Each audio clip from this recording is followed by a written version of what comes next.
Well, thank you, everyone. I appreciate you coming out today. Welcome to B-Sides. It's 1 o'clock, so I'm sure you've all been very well inundated with wonderful talks at this point. I appreciate you coming out to mine. I almost didn't make it, as it turns out. Funny story. I saw on the list of times 1 o'clock, and then next to my name, 45. So I figured my talk starts at 1:45. Not that I have a 45-minute talk that starts at 1. So thankfully, someone texted me a little earlier in the day and said, hey, can't wait to see you at 1. 1 is 1:45. No, it's 1. You better get there on time. So thank you for knowing what's going on and being here on time. Yes, so we were talking about social engineerios. It's a whole new flavor of scams. Now with AI, we'll be talking about how social engineering has and hasn't changed now that AI is upon us. So I want to kind of start out our story back in 1906. And back in 1906, our two main characters are John Harvey Kellogg and William Keith Kellogg. And does anyone know what these two gentlemen were doing back in 1906? Fighting each other, making cereal. But if you had guessed they were running a sanitarium in Battle Creek, Michigan, you win the prize. They were actually running the sanitarium. Dr. John was in charge, had some interesting ideas. Some ideas that probably should have landed him in the sanitarium as opposed to running the sanitarium, but that's for a different talk. One of those ideas was he felt that the way people ate, the foods that they were taking in, was leading to what he considered adverse actions or adverse social interactions with other people. And he felt that if he could change the way people ate, he could potentially socially engineer those bad traits out and inject good ones back in. So he and his brother, in the dungeon of their kitchen, came up with this. A very interesting cereal idea. Something very simple, something that wouldn't have all of the extra, I guess, bad things that he was talking about. And I mean, here it is. Look, it's pretty boring, it's pretty bland. It did the job. No one was really excited about it, but it allowed parents to get their kids out the door really fast because they just needed a bowl, a bunch of milk, and bam, it got soggy immediately. But the kids were out the door. They didn't have to make the eggs, the bacon, the pancakes, toast, whatever else it was. But no one was really excited about it, but it did its job. And then things started to change in 1964. Does anyone know what happened in 1964? Yes, they did! They revolutionized everything. And Lucky Charms came out. They added sugar, and kids thought that they were cheating with breakfast, right? Because, ooh, I'm getting candy now. We've got 4 wonderful little marshmallows. And, you know, things have changed over the years. They've added extra marshmallows. They're up to 8 now, but it's still the same idea. You've gotten sugar, and kids got excited about it. It had changed. We've got something new. But when you look at it, it's still just a very dry food sitting in a bowl with a pool of milk getting soggy almost instantly. So did it really change, or did the way we perceive it just change? That leads me to my first really big question. Why on earth am I talking about cereal at B-Sides? And that's a very good question, but the reason I bring that up is to kind of create a parallel between social engineering. Because if you look at social engineering at its beginnings, it was boring. It was bland. It was the prince in Nigeria saying, hey, I've got a bunch of money. If you wire me money first, I'll give you a bunch back. It was poorly worded. It wasn't very well done. But it worked. No one got really excited about it, but it scammed a whole bunch of people, and a whole bunch of people lost money. There it is. There's social engineering in cereal form, right? It's bland, it's boring, but it did its job. It got things done. And if you looked at the nutrition facts, what did social engineering basically get built up from? These are the 7 principles of persuasion, right? Ways that people try, for either good or for bad, to try to make you do something. You know, they'll use reciprocity of, I give you something, you give me something in return. Scarcity, move quickly because you might miss out. Authority, social proof, liking, consistency, unity, all of these things are ways that people use to try to influence the way that you do stuff. And that is, at its base, what makes up social engineering and makes it work. And then 2002 came along. And just like with 1964, when we had the sugar being added to the cereal, we added our own little sugar, so to speak, with OpenAI. And now all of a sudden, you have generative AI. You have the ability to create things that you wouldn't have been able to or not been able to quite as easily. And people got excited because now you can do so much more. Now with social engineering, now you can add AI. It's guaranteed to fool people, right? It's part of your daily dose of online nonsense. People started realizing what you can do by taking artificial intelligence and injecting it into these what used to be bland and boring social engineering techniques. It's got 6 fun new marshmallows. It's capable of voice cloning, image manipulation, video creation, face swapping, language translation, grammar and punctuation correction. I need that. Chatbots, writing content, and then just plain old scalability, being able to push content out at a very, very high scale. It's a whole new world, right? It's changed everything. It's changed the way that social engineering works. So talking about a few of these new techniques, with phishing, for example, and I apologize, I know right now this isn't going to be able to be seen. First off, these are supposed to be marshmallows. Artificial intelligence is still working on making marshmallow pictures. That's as close as I could get. But anyway, phishing has changed simply because now you can write in different ways.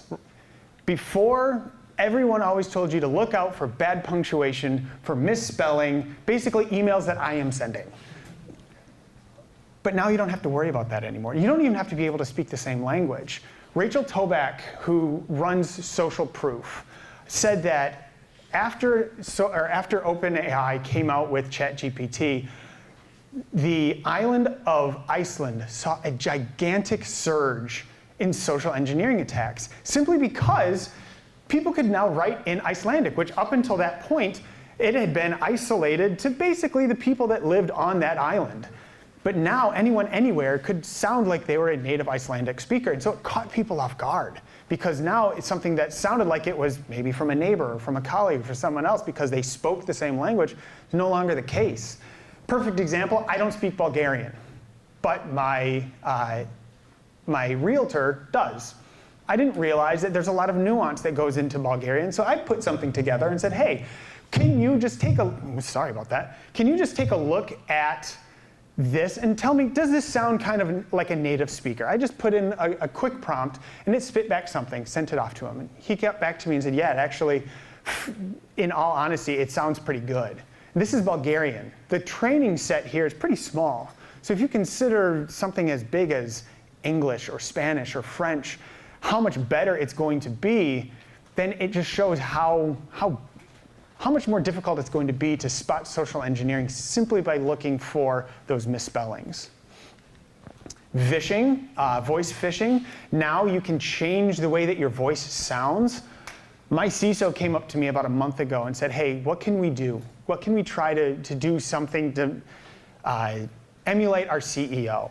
This could be fun. So I went online and I found a quick interview that he had done on YouTube. Just pulled it down, grabbed all the audio that was his, put it into a website that I won't name, that took his voice, processed it, and spit something back. I owned his voice at that point. It took 2 minutes of audio from the internet, and I basically had him. So I was able to pull something together, and I will preface this. This is not, the clip I'm going to use is not my CEO's voice. I was asked not to use that clip, so I reprocessed it in just a generic voice. But it was basically this. Oh, is it going to work? No, it is not. All right, we don't have audio. But anyway, it basically came back, and it was a video that, or a piece of audio that said, hey, this guy Aaron, he's been doing great work for you. I think we should reward him, add a few commas to his salary. What do you think? Let's go ahead and do something for him.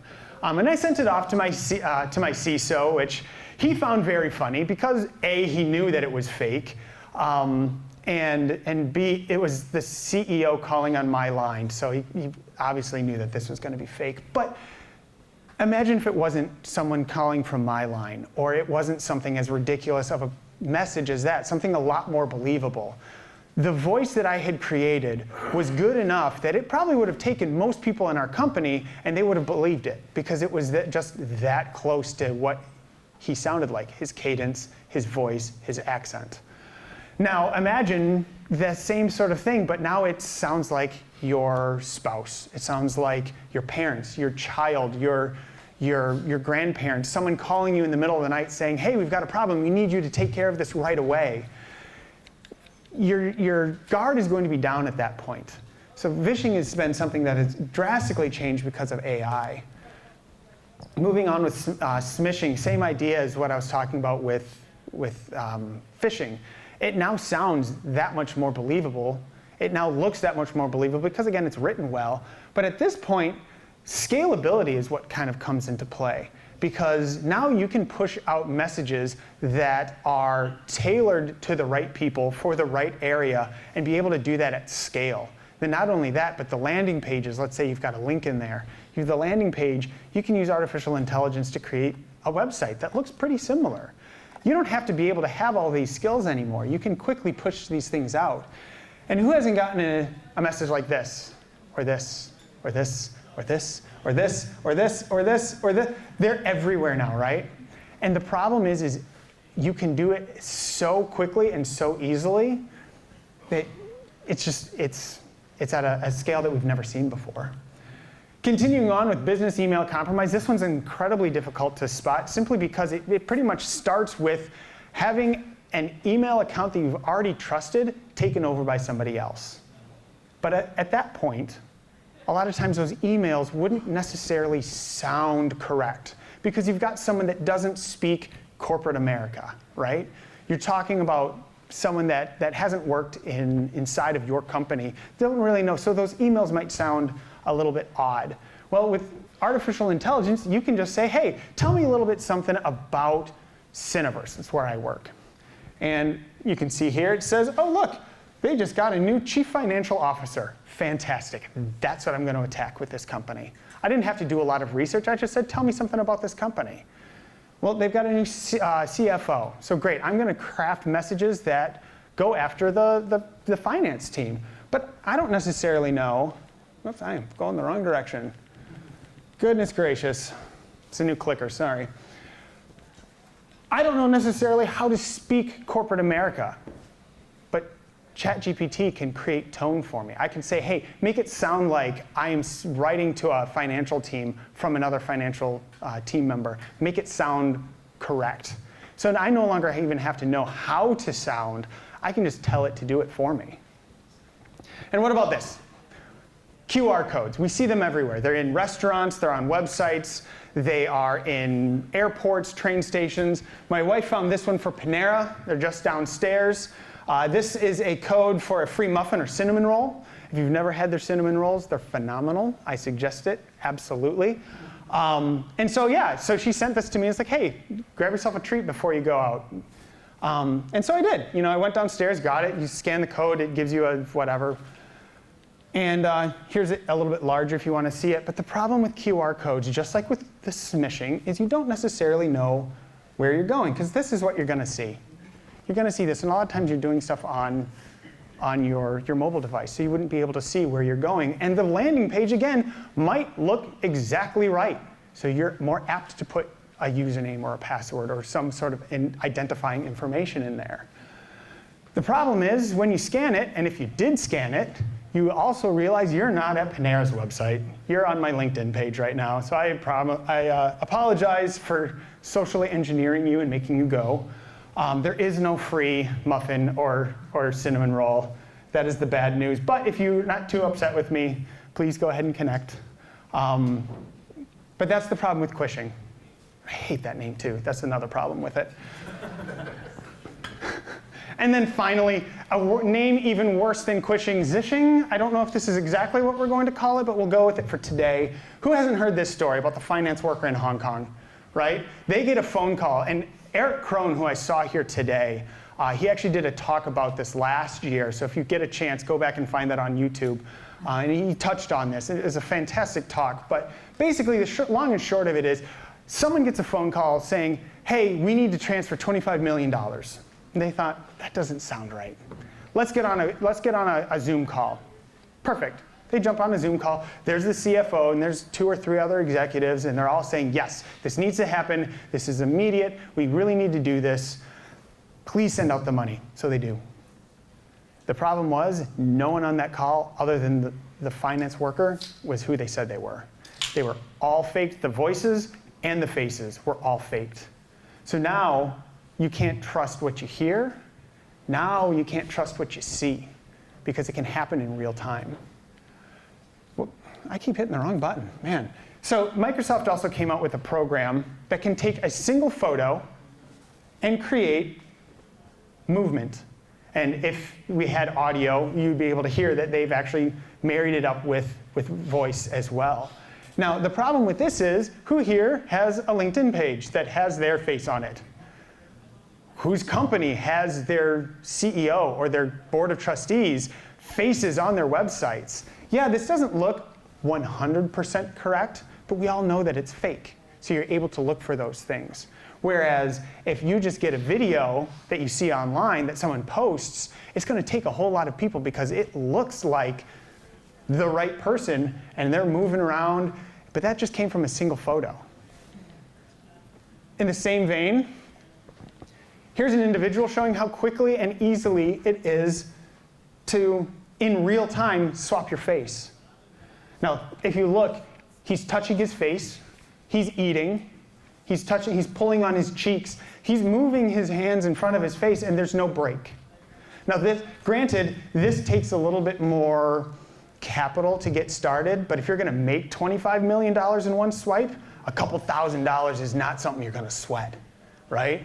So this is all showing you what we've been able to accomplish because of artificial intelligence. So what used to be pretty bland and boring now looks a whole lot different, right? It's a horrible new world. There's all these awful things out there that we now have to look out for, that we as practitioners need to teach our friends, our family members, our coworkers. There's a 1,265% increase in phishing attacks from 22 to 23. 45% success rate for AI-generated content, as opposed to roughly 18%, I believe is what it was, for non-AI generated. So it just shows that it's just that much more believable. People fall for it. There's a 442% increase in phishing in 2024 because things have been getting so much easier. And lastly, we lose about $12 billion to generative AI scams annually. That's just Gen AI. That's not all scams. That number is far larger and far more depressing. But that's just for generative AI. So now, what do we do? How can we stay ahead? How can we anticipate what that next big thing is going to be so we can tell people, this is what they're going to do next, watch out for this. We need to stay ahead. We need to know what it is that they're going to be doing, right? The problem is we can't. We can't anticipate what everyone is going to do. We may be able to make some approximate guesses, but you're never going to be able to guess everything. At that point, you're playing whack-a-hacker. You're constantly swinging and missing and swinging and hitting, and you can see how well it worked for that person. They put the mallet through the game. It's that frustrating. We can't anticipate every single move, so what do? Well, the good news is we don't need to. We don't need to anticipate everything. And simply because we just need to focus on the basics. I read an article with Jeff Bezos. They did it was a little while ago, and the interviewer was asking him, what is it that Amazon does to stay ahead of the game? What is it that they do that allows you to stay in front of everyone else and anticipate what your customers want a year down the road, 5 years down the road, 10 years down the road? How is it that you're able to stay ahead? And this was his answer. Almost never am I asked the question, what is not going to change in the next 10 years? And that is actually more important than what will change, because you can build strategy around the things that are stable in time. That strategy around what's stable in time is what we need to start doing. We need to go back to what has been, what is, and what will be at the basis of social engineering. Just like with the cereal, it's still that dry cereal at the base. You can add as many other wonderful things on top, but what makes cereal cereal? What makes social engineering social engineering? So what's going to stay the same? Urgency. They're still going to need to make you move faster than you want to go.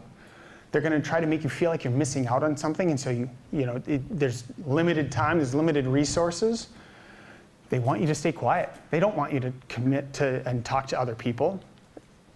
Threats, peer pressure, odd requests. And what I mean by this is, if Bob normally gives you information, but now Alice is starting to ask you for stuff, or if Alice normally gives you financial information, but now she's asking you for financial information back, things that are out of the blue, that's what I mean by odd requests. Things that don't normally happen. And then finally, things that are just too good to be true. No one's giving you a Maserati. I don't care what the email says. I don't care how good it looks. It's not happening. Don't click on that link, please.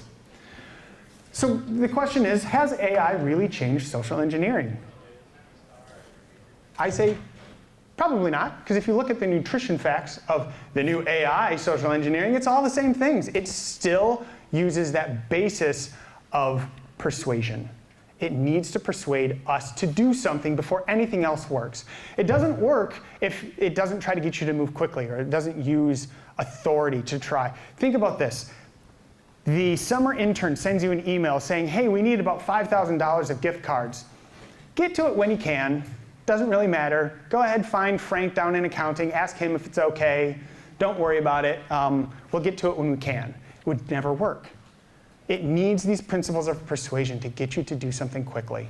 And that's what we need to continue to focus on and teach people about, because that's what's going to continue to stay the same. And I keep hitting the wrong button. So what are those newish red flags? Yes, we always talk about the bad grammar, look for this, look for that. Here's what I want. What I tell people in my company. If you get an email that asks you to move quickly, that there's limited time, or there's limited resources, if there's going to be a punishment for an action or an inaction, if they're requesting secrecy, if their requests are abnormal or unusual, or things are too good to be true, or things seem out there, stop. At that point, stop and think. Because listen, there will be legitimate business emails that contain some of these things. Business moves quick. You might have to move quickly. Things sometimes change, so a request may feel abnormal. Not every single message that has one of these things in here is going to be malicious, but you should stop and think about it anyway, because every single social engineering email will have one of these things in there. So if these things make you pause, you're going to catch it. So look for those red flags. Give yourself that extra time.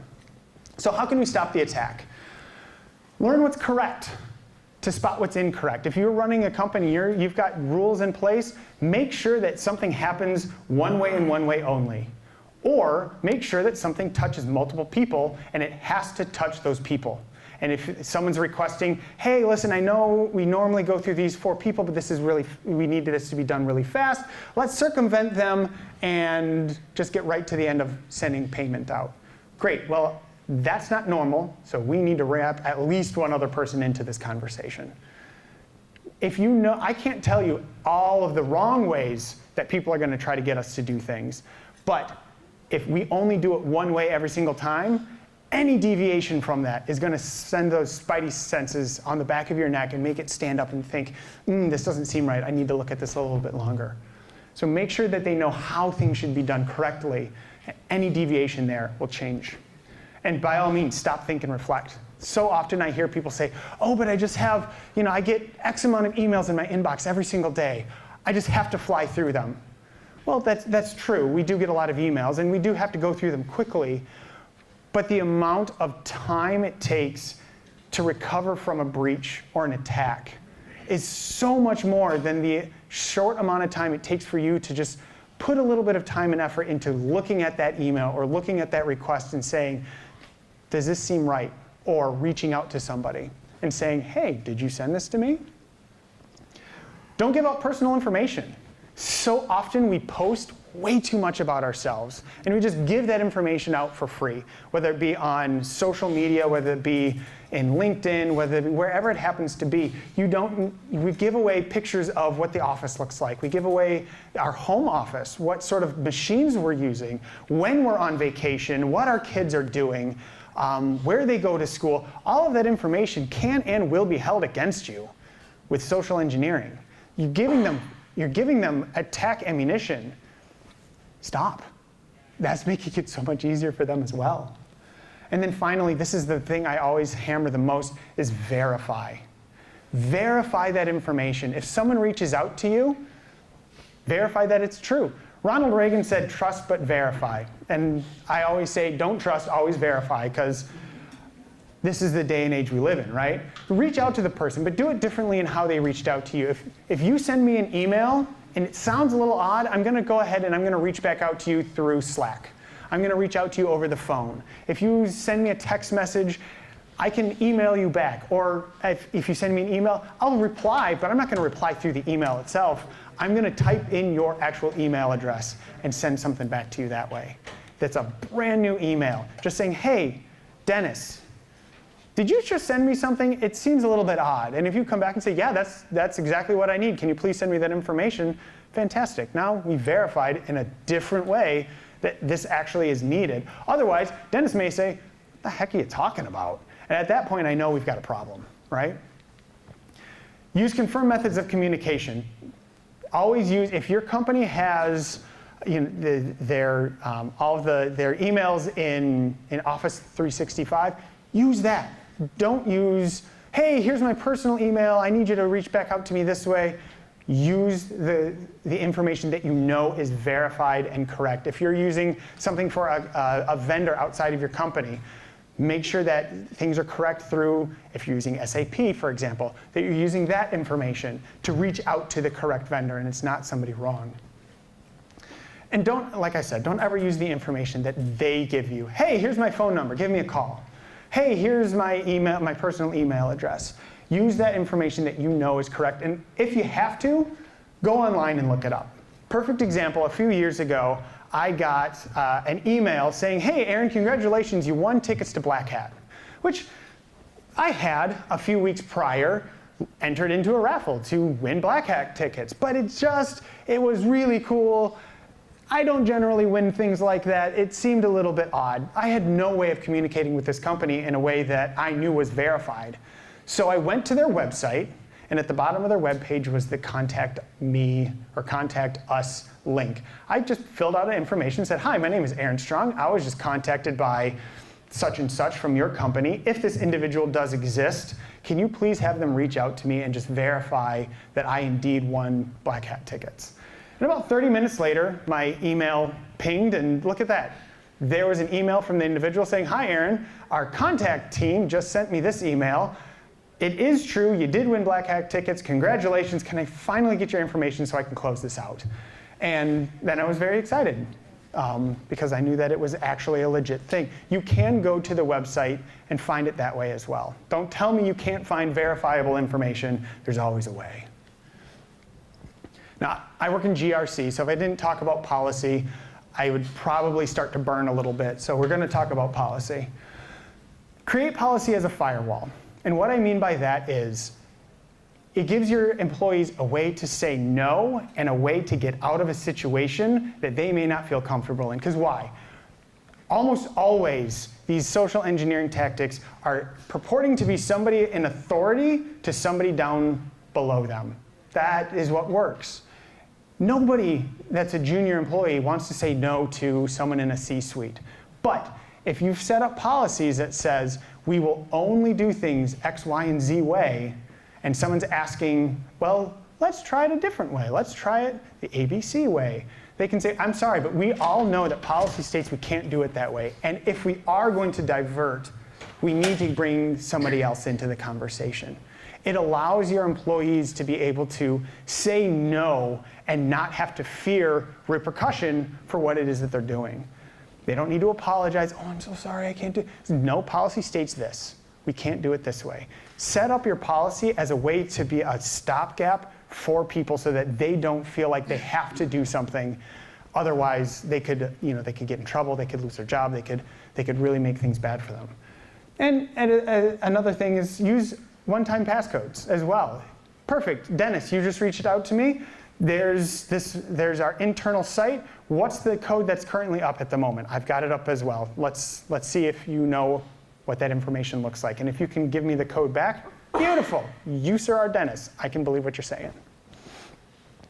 Make sure that buy-in comes in from the top, because if people up top aren't doing it, the people down below aren't going to anyway. And just like I stated, it's the people at the lower rungs that get hammered the most because they're the most susceptible.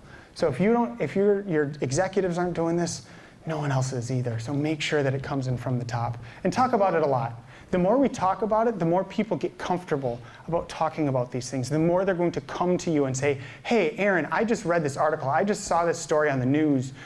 What do you think about X, Y, or Z? Talk about it often because it normalizes the conversation. It makes people want to come to you and be able to say, hey, I may have done some boneheaded move here. What should I do? The last thing you want is, after somebody makes a boneheaded move, is to try to hide it because they're afraid. That's the last thing you want. You want them to feel comfortably, I may have just done something, please help me out. Normalize those conversations, and part of that is don't vilify failure. Because just like I've got 3 kids, if you punish them every single time they make a mistake, they're never going to come to you when they actually make a mistake and there's a real problem, right? You want them to be able to come to you. Yes, sometimes there needs to be repercussions for actions with parenting as well as in the workplace. But if you just hammer down on every single failure, people are going to hide things from you. And that's, again, like I said, the last thing that you want. Don't vilify failure. Use that as teaching moments. I wish I could give you one of these, a silver bullet, but there are none. I'm sorry. What I can give you are these final thoughts. And these are thoughts for your employees, and then I'll give you some for corporate as well. Teach your employees to know, and again, use this for family, friends as well. This isn't just for employees. Teach people to know what's correct so they can identify, this is the only way that it's supposed to be coming in. Anything that diverges from that suspect, we need to take a look at it. Be careful what you click on, or as I would love to say now, don't click on anything. Don't click on a message, don't click on an email. Go to the website itself, log in, go to the app, log in, verify the information there. Sometimes you do have to click on things, unfortunately, but if you can, don't ever click on anything. Just log in, verify that information, pick up the phone, call somebody. Verify that information out of band, like we were saying. If someone reaches out to you, reach out in a very different way. Verify that the information is correct. Slow down and ask questions. It should always be okay to slow down and ask questions. Don't vilify that. And then learn to report problems. This is another big thing. So often I hear people say, oh, well, I clicked on something, nothing happened. We're good. Boom doesn't happen the moment you click on something like they show you in the movies, right? Sometimes you click on something, boom happens, but you don't realize it until 3, 4, 9, 10 months down the road. So if you do something crazy and you think something may be wrong, report it immediately. Don't wait for something wrong to go, oh yeah, 10 months ago I clicked on this really weird looking email, but nothing happened so I didn't report it. Sorry. You don't want that. You want people to be able to come to you. Now, for your company, educate people on new threats and trends. By all means, please continue to do that. People need to know what is new out there so that they can keep their eyes out for things. But also create those policies as a firewall. Train your employees often. Show them what's going on. Do phishing simulations. Run other simulations as well that shows what can happen. Normalize the conversation. The biggest thing is just get people talking. Have people talk to you and with you. Don't vilify failure, and then this one I really like is reward the successes. It doesn't have to be big. Here's what I do. When you report an actual in the wild fish or you do something great, I send you a Zoom background. You can put that up there. People love it, people hate it, but I send it to you anyway. Like, hey, great job, here you go. Put that up there so that way other people, when you get on a call, they can see that and say, what? That's not the normal background I'm used to seeing. What's that all about? Same thing, I send this out as well. The Security Rockstar Award. People I've seen, they print it out, they put it in their cubicle. I've seen people put this in their email as their signature. Again, it gets people to start asking questions. What is that and why did you get that? Security teams are small. Companies are big. We have a very limited amount of people that we can work with. So if you can get stuff out there like this and get other people talking, oh, well, I reported an email that I thought was kind of suspicious, and Aaron then sent me this and said, hey, congratulations, you reported a phishing attack. Well, now I've basically deputized somebody else in the company to be a security person for us, and they're going to keep getting the word out for us as well. So you've created a security team that's security team +1, +2, +8, however many, because they're starting to talk about it and they're telling other people about it, and then they will tell other people. And plus, people just love to feel rewarded for things. The more you reward, the more positive behavior you get. That's kind of social engineering, but in a good way. So if we take all of these things, this is our social engineerios at the moment. We strip away all that extra stuff and just focus on the basics. What is it that people are going to try to do? They're coming after you, they're coming after me. They're trying to persuade us to do other things. That's what we need to focus on. And if we can continue doing that, we're going to have success, because that's what worked 10 years ago. That's what's working right now. And that's what's going to continue to work in the next 10 years. And that's what we need to focus on, instead of all of the extra fluffy little marshmallows. Thank you. I'd be happy to answer. I don't even know what time it is, but I'd be happy to answer questions or send you to some other fishy little websites. So any questions whatsoever? Perfect. Oh, yeah. How much more efficient might it be to kind of take a top-down approach to have people in those higher positions and not use like urgency and scarcity as legitimate ways to get them to do something? Yeah, I mean, that's a good, it certainly is good. If it's not needed, don't force urgency, by all means. But like I said, in business, sometimes things have to happen quick. You know, oh my gosh, this payment needs to go out. It somehow fell through the cracks. Please send this payment out immediately. Like, it's just going to happen. So that's why, if it does happen, that should be a thing that makes you pause and double check on things. So yeah, that's a great question. If you don't have to, please don't use those social engineering techniques for legitimate business reasons. Yeah. The voice phishing. Yeah. Is it something that's being found against just like high-level targets, or No. is it going for Everybody. It's going after it. I mean, high-level targets certainly, because if you can pop a C-suiter, they've got keys to the kingdom basically, or they then have the leverage to be able to really hammer down hard on everyone down underneath. If I can leverage your email address now, I can send out all sorts of things. But they'll also purport to be anybody. So it could be a mid-level, it could be a junior employee, and it could even be family members. You know, it could be anybody that is so easy to do at this point, to be able to fake someone's voice. You could take audio from anything online, and be able to get a pretty decent version of their voice, at least something that's going to really be hard to pick up on. Yeah. Yes, sir. I work at a company called Acera. We Yeah. build automation platform for compliance, and one of the categories of tools that we typically work with is the Nova4 imaging simulation training platforms. So we get a lot of customers that obviously have it. We also get occasionally the system that pushes back on something like Nova4 because they think that employees spend too much time worrying about the emails they're getting because they think that it's phishing.